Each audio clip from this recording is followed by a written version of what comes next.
제가 오늘 본문 말씀을 묵상하는 중에 계속 떠오르는 인물 두 사람이 있었습니다. 그 두 사람 중에 한 사람은 월터 디즈니인데요. 여러분이 다 아시지만 월터 디즈니는 미키 마우스 또 도널드 덕 이런 수많은 애니메이션 캐릭터를 개발해 가지고 전 세계 어린이들에게 꿈과 환상을 심어준 인물 아니겠습니까? 근데 근래에 제가 이 월터 디즈니라는 인물을 떠올리게 된 것은 다시 세움이라고 하는 책에 나오는 그와 관련된 내용 때문인데요. 미국에서 월터 디즈니가 개장될 당시에는 이미 월터 디즈니가 죽은 뒤라고 합니다. 이게 참 억울한 일 아닙니까? 모든 꿈을 꾸고 모든 걸 계획했던 그 사람이 이 개장을 못 보고 그냥 병으로 죽은 겁니다. 그래서 이제 그 개장식 날 월터 디즈니를 대신해서 그의 아내가 개장식 연설을 했다고 합니다. 근데 그 사회자가 그의 아내를 소개하면서 이런 말을 하는 겁니다. 여사님, 회장님이 이 개막식을 보았다면 얼마나 좋았겠습니까? 안타까움을 그렇게 피력한 거 아니겠습니까? 그랬더니 월터 디즈니의 아내가 기가 막힌 말을 했습니다. 이렇게 말을 하는 겁니다. 그는 이미 디즈니 월드를 가장 먼저 본 사람인걸요. 그는 이미 이것을 다 보고 꿈을 꾸었습니다. 이게 너무 기가 막힌 이야기 아닙니까? 비록 그가 개장식을 못 보고 죽었지만 이미 그 머릿속에서 오늘 이 모든 것들이 다 꿈을 꾸면서 비전을 가지면서 다 펼쳐져 있었고 그걸 가장 먼저 본 사람이 자기 남편이라는 겁니다. 제가 한동안 이 월트 디즈니의 그 아내의 그 말이 얼마나 제게 도전이 됐는지 모릅니다.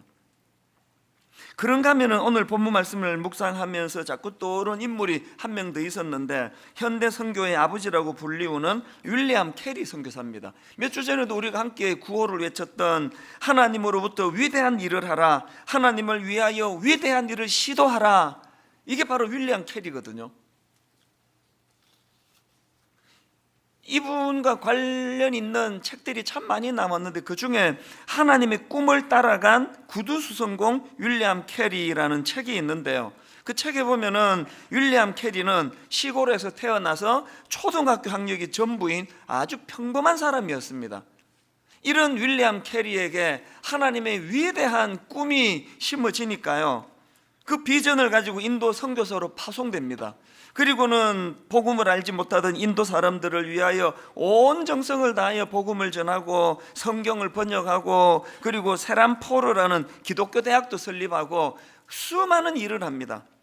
그 모든 업적이 인정이 돼가지고 지금 사람들은 윌리엄 캐리를 현대 선교의 아버지라고 그렇게 부를 정도로 큰 업적을 남긴 인물인데요, 제가 주목하는 것은 그런 큰 업적이 아니고요, 그런 화려한 명성이 아니고요, 그것보다는 그 과정에서 이 윌리엄 캐리가 겪어야 했던 억장이 무너지는 가슴 아픈 일들이에요. 그 당시 인도에서의 생활이 얼마나 위험한 것인지, 그 인도에서 그 아들이 전염병을 앓다가 죽습니다.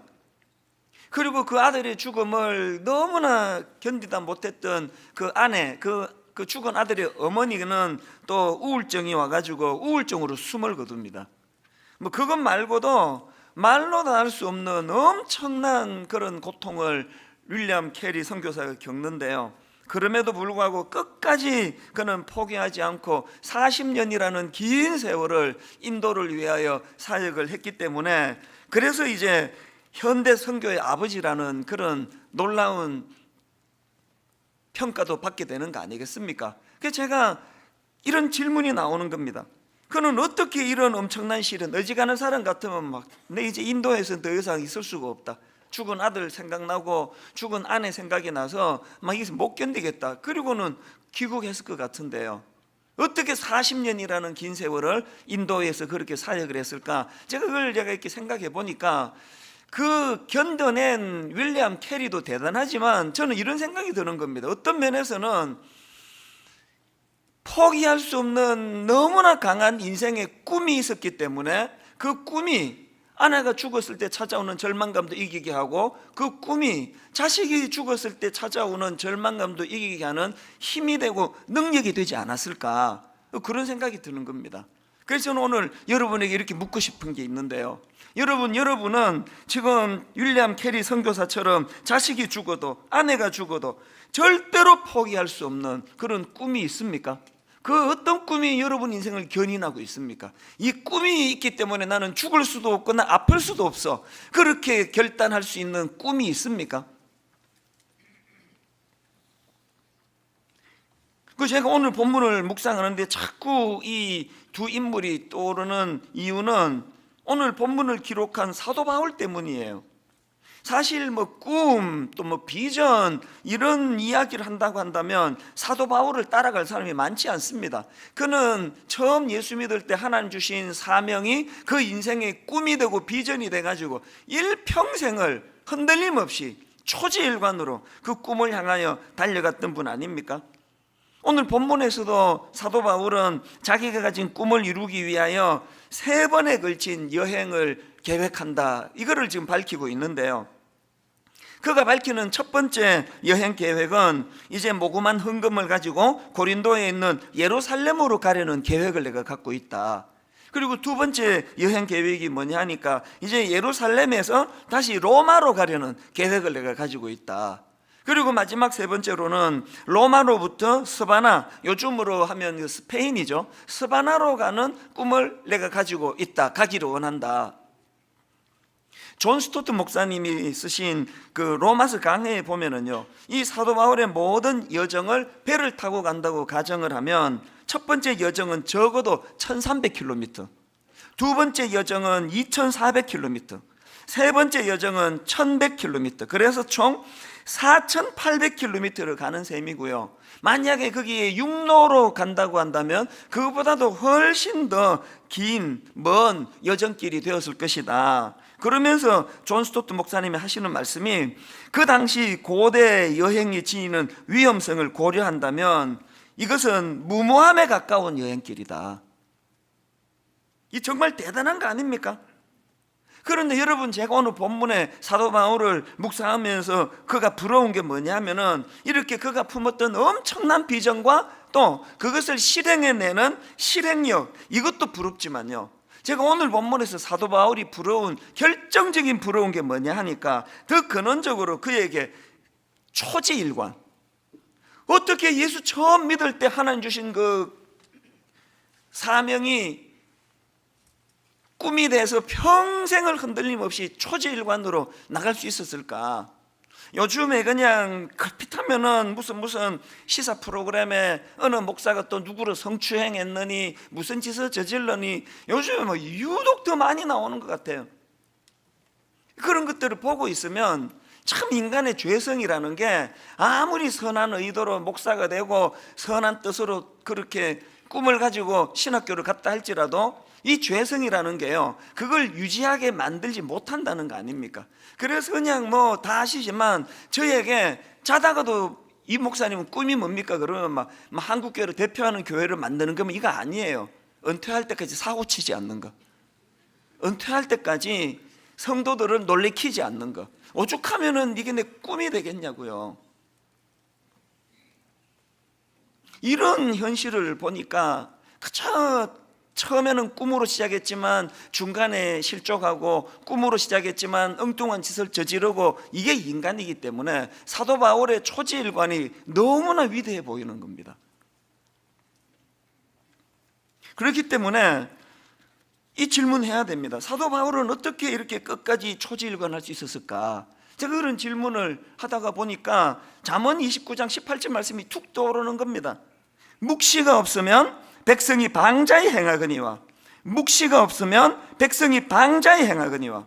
여기 나오는 묵시를 영어 킹 제임스 버전으로 보니까 비전이라고 그렇게 번역을 했고요, 그 다음에 NIV 성경으로 보니까 여기 나오는 묵시를 레벨레이션 이렇게 번역해가지고 하나님의 계시의 말씀을 강조하는 걸 봤는데, 여기에 사도 바울의 초지일관의 그 놀라운 역사가, 이 비결이 여기 있는 거 아닙니까? 사도 바울은 끊임없이 들려주시는 하나님의 계시의 말씀이 있었고, 그 들려진 계시의 말씀을 그 꿈을 탈선시키지 않는 비전으로, 능력으로 그 승화시킨 거 아닙니까? 이 묵시가 없으면 백성이 방자에 행한다는 이 말씀을 읽을 때면 그 내 인생을 바꾼 비존 스토리라는 그 책에서 읽은 사례 하나가 떠오르더라고요. 그 무슨 사례가 그 책에 나왔는가 하니까, 여러분 꿀벌 아시죠? 이 꿀벌은 겨울을 나기 위해 가지고 열심히 꿀을 모으기로 유명한 꿀벌인데요. 제가 보니까 이 꿀벌이 1g의 꿀을 모으기 위해 가지고 약 125송이의 꽃을 찾아다니네. 그 1g이면 뭐 그 얼마나 겁니까 이게? 요 작은 그 1g을 얻기 위하여 125송이의 꽃들을 찾아다니는 이 꿀벌의 열심, 겨울을 잘 나야 된다는 그것이 그에게 이런 열심을 가져다 준 거 아닙니까? 그런데 그 책에 보니까 식물학자들이 이런 실험을 했답니다. 그 꿀벌들을 열대 지방으로 옮긴 겁니다. 겨울이 없는 열대 지방으로 이 꿀벌을 옮겼더니요, 처음에는 막 열심히 꽃을 찾아다니면서 꿀을 모으더니 그렇게 열심히 꿀을 모으는데도 이 겨울이 안 오는 거 아닙니까? 겨울이. 그 시간이 지나니까 두 가지 증상이 나타나는데 게을러지더라는 거예요. 그리고 제가 주목하는 게 그 다음 증상인데요, 그 책의 내용을 한번 들어보십시오. 벌들에게 겨울이라는 비전이 사라지자 자신의 역할을 팽개친 채 게을러졌을 뿐만 아니라 날카로워질 대로 날카로워지더라. 이 벌이 더 이상 비전이 없고 겨울이 없는 그곳에서 꿀을 모아야 되는 이런 게 없어지고 나니까 자꾸 사람을 공격하고 날카로워지더라고 그러는데, 제가 그 대목을 읽다가 보니까 그렇게 날카로워진 집사님, 권사님이 자꾸 떠오르는 거예요. 그게 그래서 그런 거구나. 여러분 지금 뭐 자꾸 아무것도 아닌 일에 신경이 예민해지고 뭐 자잘한데 마음을 쏟고 짜증이 나고 그러시면은요, 여러분 여러 가지 그 이유가 있겠지만 지금 혹시 여러분 그 꿈이 없어져 버려서 그런 거 아닌가? 그 인생이 권태로우니까.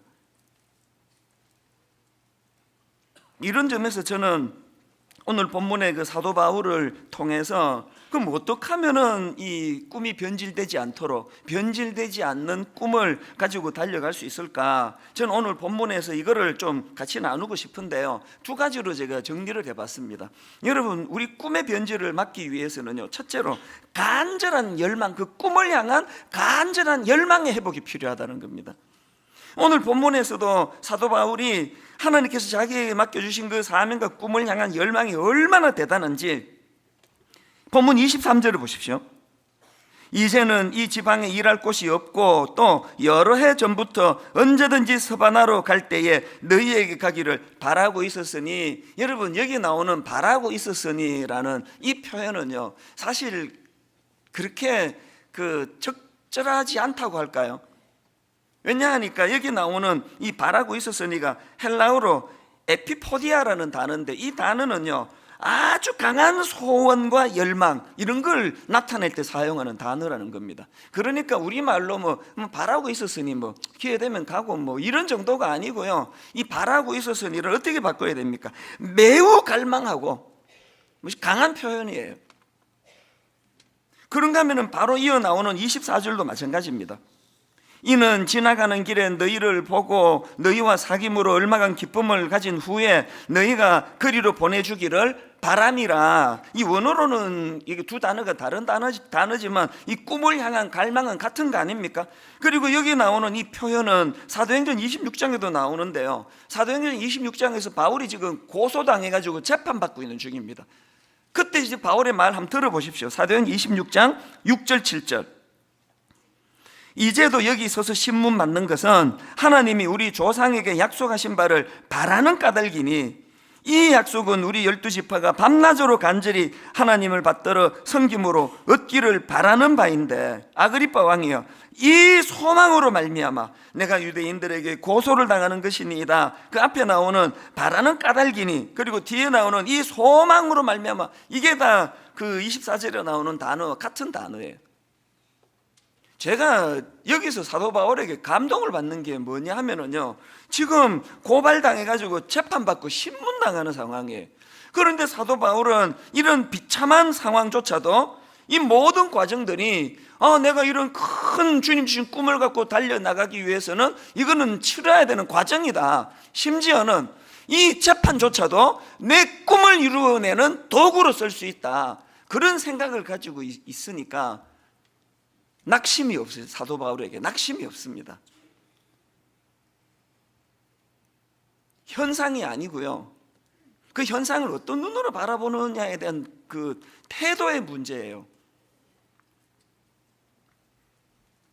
제가 앞에서 언급했던 내 인생을 바꾼 비전 스토리라는 그 책의 부제가 열망하고 발견하며 실천하라, 이 구호가 참 좋아서 옮겨 적어놨습니다. 열망하고 발견하고 실천하라, 이런 구호를 되뇌이는데요, 막 엄청난 꿈을 꾸는 것만이 꿈이 아니에요. 내 삶 속에서 열망하고 발견하고 실천하려는 모든 몸부림은 다 귀한 거예요. 제가 이 설교를 준비하다가 20대 그 중반 생각이 나서 참 미소가 나왔는데요, 제가 23살 때 이제 이민을 가가지고 24살인가 25살 때에 주사실이라는 단체를 만들었습니다.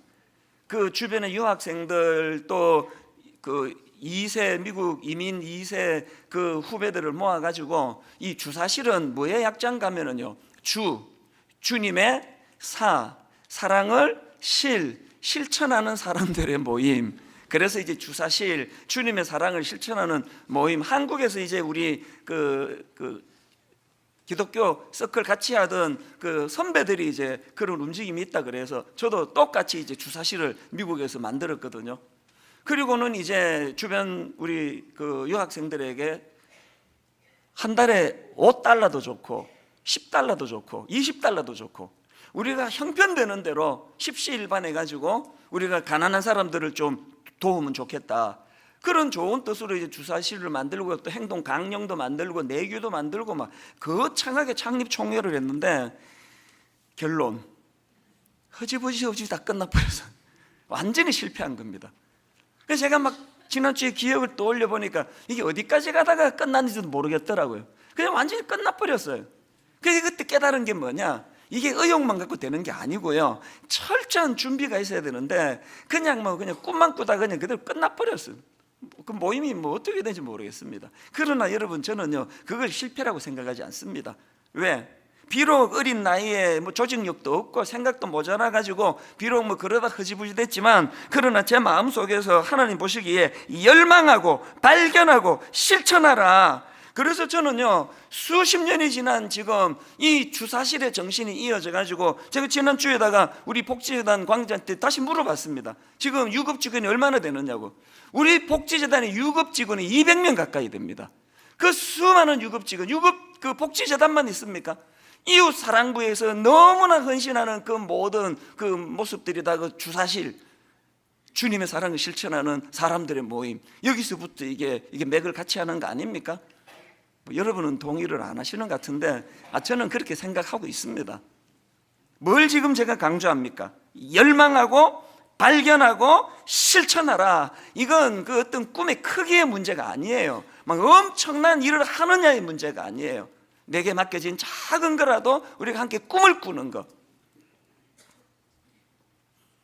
우리가 이 송림중고등학교로 들어오는 과정도 그렇고 여기 들어와 가지고도 저는 이거 자부심을 갖는데요, 전국에서 지금 송림중고등학교와 분당 우리 교회만큼 알콩달콩 사이좋게 잘 지내는 이런 일은 쉽지가 않습니다.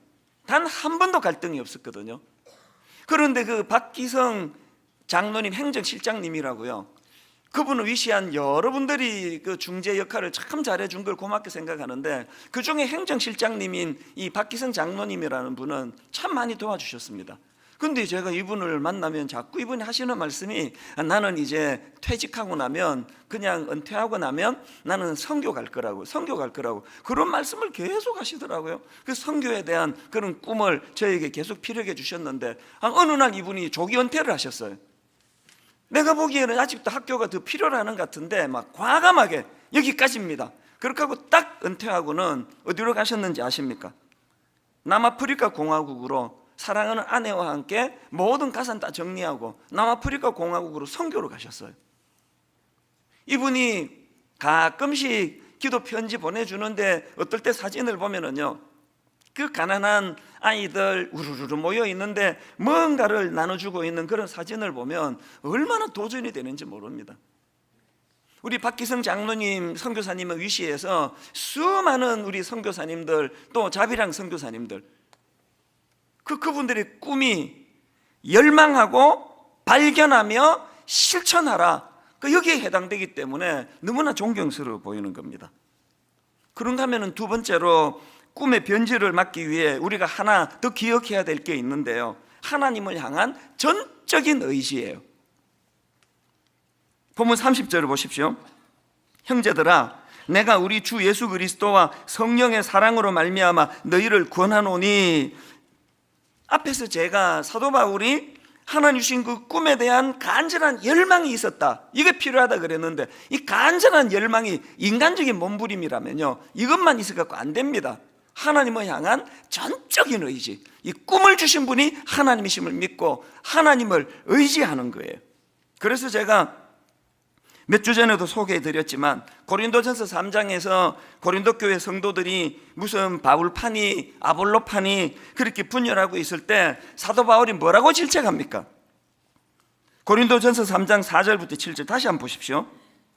어떤 이는 말하되 나는 바울에게라 하고 다른 이는 나는 아볼로에게라 하니 너희가 육의 사람이 아니리요. 그런즉 아볼로는 무엇이며 바울은 무엇이냐? 그들은 주께서 각각 주신 대로 너희로 하여금 믿게 한 사역자들이니라. 그 다음 6절 7절 여러분, 우리가 관심을 갖고 한번 같이 한번 읽어보시기 바랍니다. 6절과 7절 같이 읽습니다. 나는 심었고 아볼로는 물을 주었으되 오직 하나님께서 자라나게 하셨나니, 그런즉 오직 자라게 하시는 이는 하나님뿐이니라. 그런즉 심는 이나 물 주는 이는 아무것도 아니로되 오직 자라게 하시는 이는 하나님뿐이니라. 사도 바울이 이런 인식을 갖고 있으니까 그 꿈이 크면 클수록 전적으로 하나님을 의지하는 거예요. 근데 제가 오늘 본문에서 발견한 중요한 포인트가 하나 있는데요, 이처럼 사도 바울이 하나님을 향한 전적인 의지하는 태도가 있었는데 그 태도가 어떤 형태로 표출되고 있는지 아십니까? 자, 30절을 세 번역으로 다시 한번 보십시오. 형제 자매 여러분, 내가 우리 주 예수 그리스도를 힘입어서 그리고 성령의 사랑을 힘입어서 여러분에게 부탁합니다. 그 다음 보세요. 나도 기도합니다만 여러분도 나를 위하여 하나님께 열심으로 기도하여 주십시오. 성경에 보면은 사도 바울이 이런 중보 기도가 얼마나 많이 부탁되어지는지 모릅니다. 데살로니가후서 3장 1절입니다. 끝으로 형제들아, 너희는 우리를 위하여 기도하기를. 에베소서 6장 19절 또 나를 위하여 구할 것은, 또 골로새 4장 3절 또한 우리를 위하여 기도하되. 사도 바울이 그냥 자기 열심으로만 달려간 게 아니고 이 꿈을 이루어 주시는 분은 하나님이라는 것을 믿음으로 전적인 의지를 했다는 게 중보 기도로 나오는 게 기도 부탁. 근데 여기서 본문에서 중요한 건요, 기도 부탁할 때 이렇게 이야기합니다. 나도 기도합니다만 여러분도 나를 위하여 하나님께 열심으로 기도해 주십시오. 저는 목사니까 기도 부탁 받는 게 내 일이에요. 길을 가다가도 어떤 분을 만나면 목사님 잘 만났습니다, 이거 놓고 기도해 주세요 막 그러고요. 등산을 가는데 산에서도 기도해 달라 그러고, 어떨 때는 막 급히 가야 되는데 막 급히 따라오면서 계속 기도 부탁을 해요. 그런데 어떨 때 정말 황당해요. 그렇게 간절하게 기도 부탁한다고 그려놓고요, 한 몇 달 지나가지고 그 기도 부탁했던 분을 이제 교회 입구에서 만납니다. 궁금하니까 묻겠죠. 그때 저한테 그렇게 간절히 기도 부탁했는데 그거 어떻게 됐습니까? 그러면 그분 하는 말이 뭔지 아세요? 그게 뭔데요? 자기가 부탁해놓고 자기가 까맣게 잊고 있습니다. 이거 짜증 지대로 아닙니까? 남은 지금 그 얘기 듣고 굉장히 심각하게 이 문제를 가지고 기도하는데 본인은 그게 뭐였더라? 내가 무슨 부탁했죠? 왜 그런 현상이 나타나느냐고요? 바울에 이게 없는 거예요. 나도 기도합니다만 여러분도 나를 기도해 주세요. 이게 없는 거예요. 이 기도가 무슨 인사말처럼 그냥 심심한 할 말은 말만 막히면은 기도해 주세요 해놓고 자기는 잊어버리는 거예요. 제가 분당 우리 교회에 이 중보기도 부탁할 때 기도 룰을 내가 하나 만들었습니다. 이제 내일부터 여러분들이 누구에게 기도 부탁할 때는 요 앞에 말을 안 붙이면 접수를 시키지 마세요. 여러분 기도 부탁할 때 이 앞에 이 토시를 꼭 달아야 됩니다. 나도 기도합니다만 여러분도 나를 위해 기도해 주십시오. 한번 따라해 보시겠습니까? 나도 기도합니다만 나도 기도합니다만 내가 먼저 기도의 중요성을 알고 그 부탁을 다른 분들에게 할 때 그 기도의 능력이 나타난다는 것입니다. 이렇게 사도 바울이 자기를 위해 기도해 달라는 부탁을 오늘 본문에서도 드리는데요. 그리고는 이제 31절 32절에서 그 기도 부탁 내용이 뭔지를 이렇게 기록을 합니다. 세 번역입니다. 내가 유대에 있는 믿지 않는 자들에게서 화를 당하지 않도록, 그리고 또 내가 예루살렘으로 가져가는 구제금이 그곳 성도들에게 기쁘게 받아들여질 수 있도록 기도해 주십시오. 지금 막 도처에 꿈으로 달려가는 바울을 죽이려는 악한 것들이 도사리고 있으니까 그 기도 부탁을 하는 겁니다. 그리고 그 다음 32절에도 그래서 내가 하나님의 뜻을 따라 기쁨을 알고, 이게 얼마나 중요합니까? 기왕의 꿈을 가지고 달려나가는데 그 마음에 하나 주시는 기쁨을 달라는 거예요. 기쁨을 가지고 여러분에게로 가서 여러분과 함께 즐겁게 쉴 수 있게 되도록 기도해 주십시오. 저는 이 바울의 기도 부탁을 보면서 여러분 그 선교와 관련해서 가든지 보내든지 이 표현 아시죠? 그리고 가는 선교사, 보내는 선교사. 여기 우리 모두가 다 사도 바울처럼 그냥 해외로 그렇게 못 나갑니다. 그 박기성 장로님처럼 그렇게 남아공으로 모두가 다 갈 수 없습니다. 그래서 우리가 뭘 해야 됩니까? 그분들이 가는 선교사라면 우리는 보내는 선교사예요. 뭘로? 중보기도로, 물질로. 오늘 주보에도 크게 그 광고를 내놨는데요. 지금 저희 교회에서는 매월 둘째 주일에 미셔널 기도회를 가집니다. 이 미셔널 기도회는 모든 성도님들이 다 해야 되는 기도예요. 가든지 보내든지. 제가 이렇게 그 바울의 꿈이 끝까지 변질되지 않았던 비결이 두 가지라고 말씀을 드렸는데요. 그에게 간절한 열망이 있었고 또 하나님을 향한 전적인 의지가 있었다고 말씀을 드렸는데, 사실은 여러분 사도 바울이 절대로 자기 꿈을 포기할 수 없었던 이유가 하나 더 있습니다. 그게 뭔지 아십니까? 사도 바울이 품었던 그 꿈은 다름 아닌 예수 그리스도가 품으셨던 꿈이기 때문에 그렇습니다. 마태복음 28장 18절부터 20절 한번 보십시오. 이거 그냥 익숙한 문장이라고 흘리지 말고요, 그 주님의 표현 하나하나에 주님의 마음이 담겨져 있는 그 간절함, 그 주님의 꿈이었구나. 이게 우리가 죽음을 앞두고 자녀들에게 유언을 남길 때 가장 내 마음에 깊이 묻어두었던 그 이야기를 하는 거 아닙니까? 이런 마음으로 여러분 마태복음 28장 18절 제가 앞부분을 큰 소리로 선포할 거거든요. 예수께서 나와 말씀하여 이르시되 이렇게 선포할 때 그 이후의 모든 구절을 성도님 전부가 다 우리 주님의 꿈이 이것이었구나, 이거를 되새기는 차원으로 다 같이 읽으시면 좋겠는데요. 자, 앞부분을 제가 먼저 열어드립니다. 이렇게 제가 읽어드립니다. 뒷부분은 읽으십시오. 예수께서 나와 말씀하여 이르시되 하늘과 땅의 모든 권세를 내게 주셨으니 그러므로 너희는 가서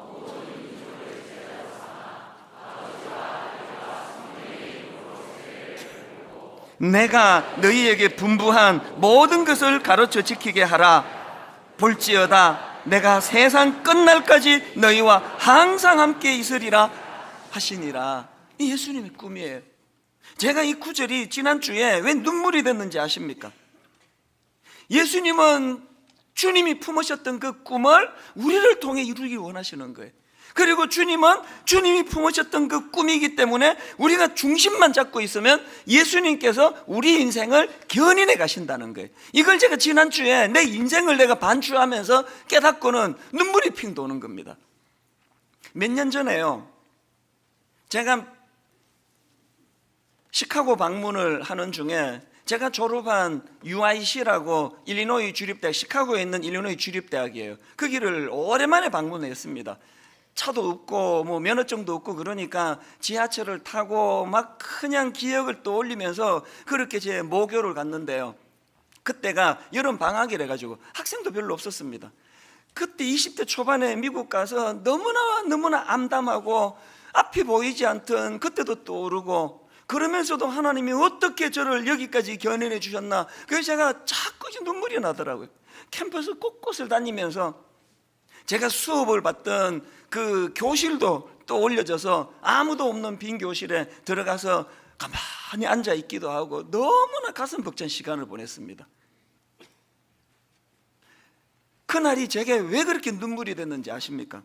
우선 한국에서 대학교 2학년 마치고 이제 이민을 가가지고 미국 대학을 들어가야 되는데 우선 뭐 실력이 안 되었고요. 아버지는 금식기도 하다가 돌아가시고 학비도 줄 사람도 없고 제가 어머니를 또 봉양해야 되고 이러다 보니까요, 풀타임으로 일하면서 학교로 다녔거든요.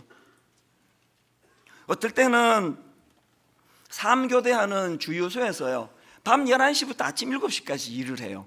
밤을 꼬박 새워가 일하고 바로 집에 와서 딱 샤워하고 아침에 학교를 가 앉아 있으면요, 안 그래도 잠이 많을 20대 그 초중반 나이에 수업이 들어오겠습니까?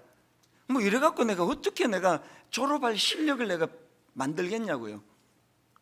어떨 때는 새벽에 4시에 일어나가지고요, 고속도로를 1시간 반 달리는 그 미국 공장에 가서 풀타임으로 8시간 청소하고 오후에 와가지고 딱 이제 점심 겸 저녁 먹고 그렇게 하고는 또 지하철을 타고 학교를 가면은 11시 넘어 집에 들어오고 숙제하면은 새벽 2시,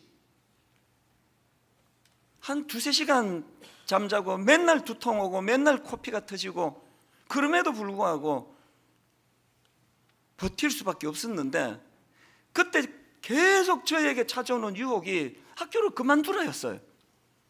미국은 그 필요도 없고 니는 지금 40살까지 미친 듯이 돈을 벌어가지고 한국 돌아가는 게 꿈인데 이까지 대학 졸업장이 뭐가 소용이냐고 제가 계속 저를 설득하는데, 그리고 주변 사람들도 막 계속 그런 이야기를 하고, 뭐 그렇게 고생하면서 대학 졸업할 이유가 뭐가 있냐고, 미국은 이런 거 안 보는데.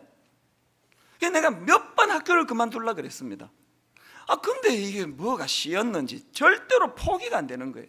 막 결정적으로 이제 학교 끝이다 그랬는데도 포기가 안 되는 거예요.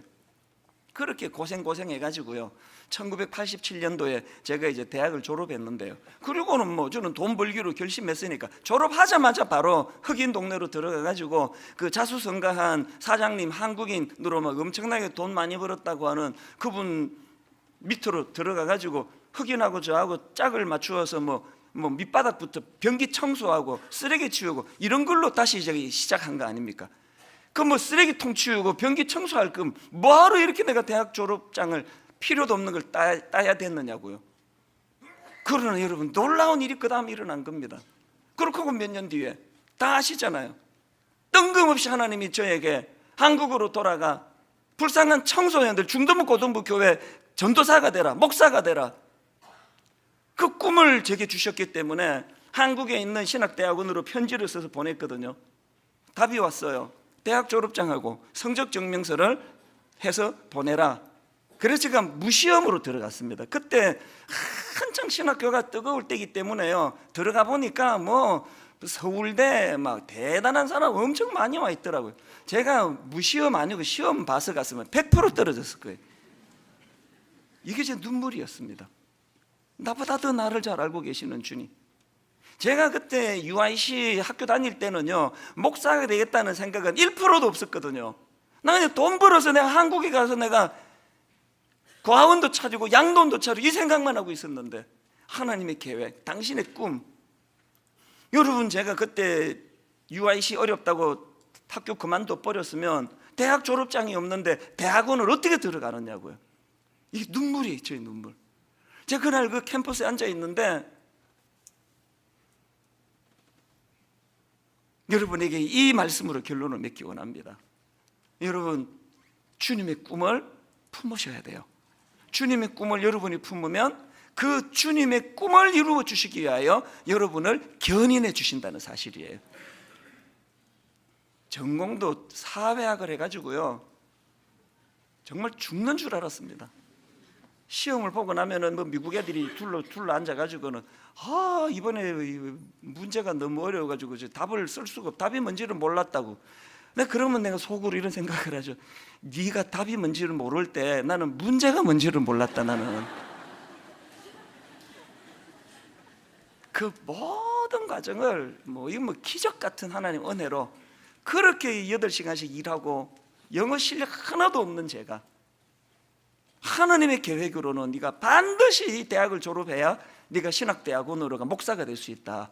그때 포기했으면요 여러분하고 저하고 못 만나는 거죠. 어떻게 만납니까? 여전히 미국에서 뭘 하고 있을지 모르겠지만 결론은 했습니다. 24절에 사도 바울이 이렇게 말합니다. 그러므로 또한 내가 너희에게 가려 하던 것이 여러 번 막혔더니 이게 저에게 너무나 도전이에요. 사도 바울이 이렇게 이야기합니다. 그러므로 또한 내가 너희에게 가려던 것이 여러 번 막혔더니, 여러분 사도 바울의 위대함이 뭡니까? 그가 경험한 여러 번 막혔더니 그의 좌절, 그의 실패, 이것이 그로 하여금 낙심으로 몰고 가지 않고 여러 번 막혔더니 이룰 수 없었던 그의 실패가 사도 바울의 꿈이 되는 거예요. 사도 바울의 비전이 되는 거예요. 그래서 나온 게 로마서입니다. 그래서 나온 게 주옥 같은 로마서예요. 여러분의 이룰 수 없었던 꿈이 여러분을 초라하게 만드는 흉기가 되도록 방치하지 마시고, 여러분의 꿈이 로마서를 만들어내는 사도 바울과 같은 놀라운 여러분 인생의 재료가 되고 도구가 되기를 주님 이름으로 축복합니다. 오늘 말씀을 기억하시면서 우리 찬양 제목이 내 삶의 이유, 내 삶의 이유라, 내 삶의 이유라. 나는 삶의 이유가 있는가? 질문하시면서 함께 찬양 불러보기 원합니다. 예수는 내 힘이요,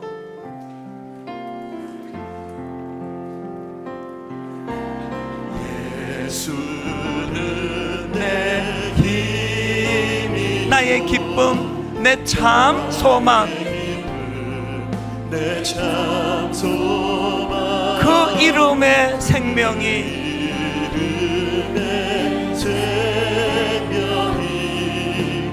내 삶의 이유, 전적인 의지, 오직 주만 따라갑니다.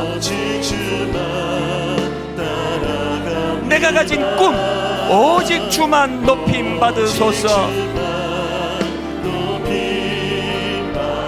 이 흔들리지 않는 꿈, 내 평생에 그 이름을, 그의 선하심을 세상에 노래합니다. 그 이름의 크신 능력,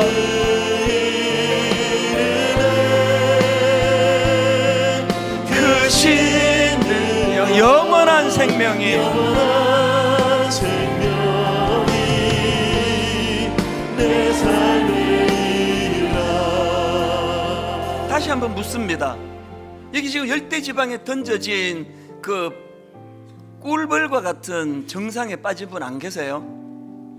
그냥 인생이 권태스럽고 아무것도 아닌데 짜증스럽고, 옆에서 그냥 배우자가 그냥 아무 말 아닌데도 그냥 짜증이 나고, 여러 가지 이유가 있겠지만요, 꿈을 잃어버려서 그래요.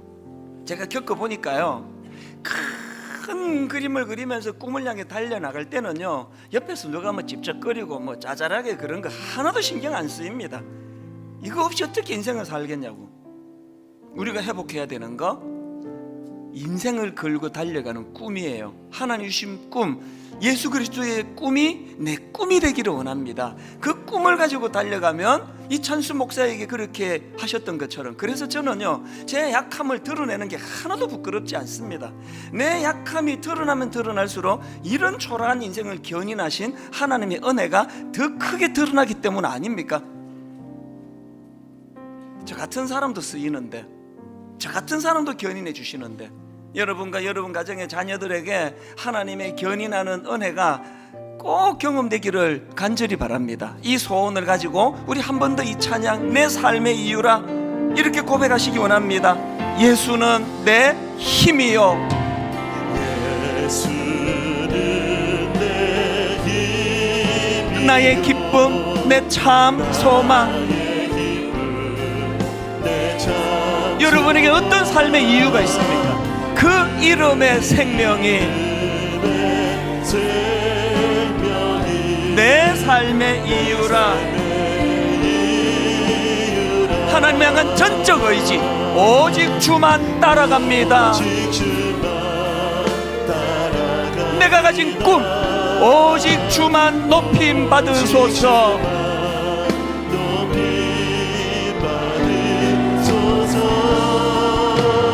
내 평생에 그 이름을, 그의 선하심을 세상에 노래합니다.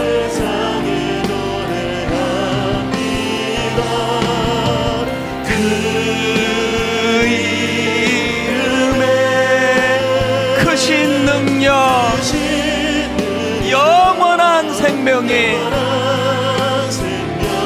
내 삶의 이유라. 내가 사나 죽으나 그 이름을 위하여 내 모든 것 다 드리니 나를 받으소서. 오직 주만 따라갑니다.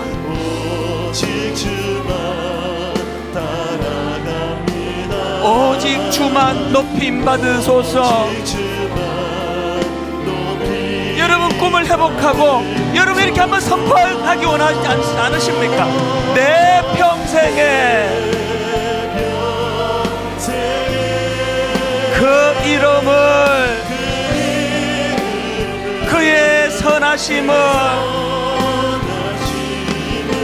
세상에 노래합니다.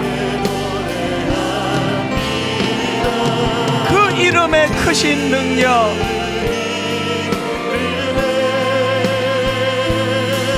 크신 능력, 영원한 생명이 내 삶의 이유라. 오늘 말씀을 기억하시면서 우리 한 번 더 집중하여 예수는 내 힘이요, 나의 기쁨, 내 참 소망. 그 이름의 생명이 내 삶의 이유라. 내가 사나 죽으나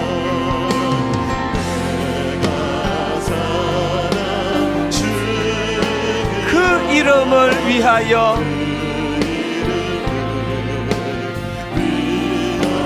내 모든 것 다 드리니. 하나님, 내가 가진 이 꿈, 이 비전 주님 받아주시기 원합니다. 나를 받으소서. 오직 주만 따라갑니다. 전적인 의지, 오직 주만 높임 받으소서. 내가 가진 꿈, 이 꿈을 가지고 내 평생에 그 이름을, 그의 선하심을 세상에 노래합니다. 그 이름의 크신 능력,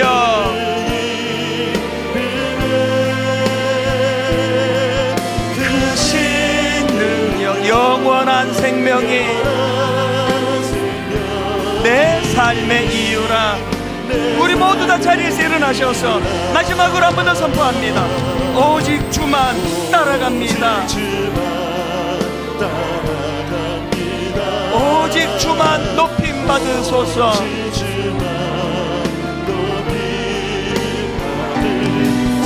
이 꿈을 가지고 선포하십시오. 내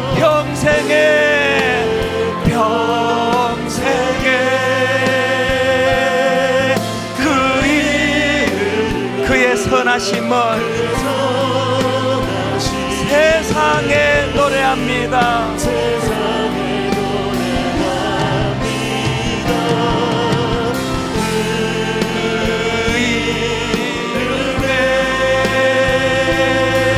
그 신능력 영원한 생명이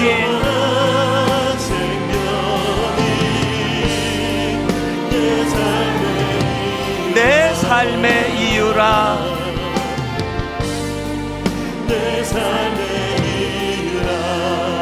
그 절망적인 상황 속에서도, 자식이 죽고 아내가 죽는 그 상황 속에서도 하나님으로부터 위대한 일을 기대하라. 하나님을 위하여 위대한 일을 시도하라. 윌리엄 캐리, 그가 가진 꿈이 어떤 상황에서도 자기를 절망으로 빠뜨리지 않는 도구가 됐다고 한다면, 하나님 오늘 한 번 더 힘을 얻어 꿈을 가지고 달려가기를 원합니다. 주님이 견인하여 주시기를 원합니다. 이 마음을 가지고 우리 통성으로 같이 기도하시겠습니다. 살아계신 하나님 아버지, 오늘 하나님 아버지 주신 말씀을 가지고 하나님 사도 바울처럼 변질되지 않는 꿈, 변질되지 않는 그의 비전, 하나님 아버지 늘 계시의 말씀이 들려지는 인생, 늘 들려진 그 계시의 말씀이 내게 꿈이 되고 비전이 되도록 하나님을 의지하는 인생, 하나님 아버지 그 은혜의 길로 저희들이 나아가기를 원합니다. 그 은혜의 길로 저희들을 인도하여 주시옵소서. 존귀하신 하나님 아버지, 우리들의 삶 가운데 이 놀라운 하나님의 은혜를, 이 놀라운 하나님의 능력을 되지며 위대한 하나님을 아무것도 경험할 수 있도록 인도하여 주시옵소서. 열대지방에 던져진 꿀벌 같은 인생이 아니라 하나님 아버지 일부람을 흔들기 위하여 125 꽃송이를 들어가는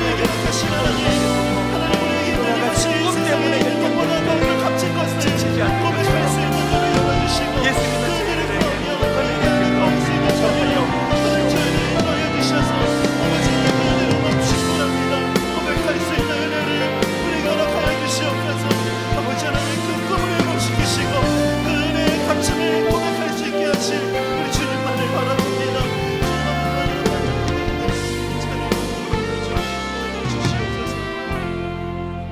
그러므로 또한 내가 너희에게 가려 하던 것이 여러 번 막혔더니, 하나님 사도 바울에게 계시는 그 하나님께서 바울이 시도했지만 실패했던, 시도했지만 할 수 없었던 그 모든 낙심된 거리들이 사도 바울을 절망으로 몰고 가는 것이 아니라 오히려 이것이 그가 가진 비전, 꿈의 재료로 쓰여졌던 것처럼, 하나님 나이는 들어가는데 손에 잡히는 게 별로 없고 자꾸 인생의 초라함이 드러날 때마다 지금이야말로 복음을 붙잡을 때라는 것, 지금이야말로 우리 주님을 붙잡을 때 우리가 가졌던 실패했던 수많은 가슴 아픈 재료들이 오히려 나이 들어갈수록 꿈을 품게 되는 도구가 되는 줄로 믿습니다.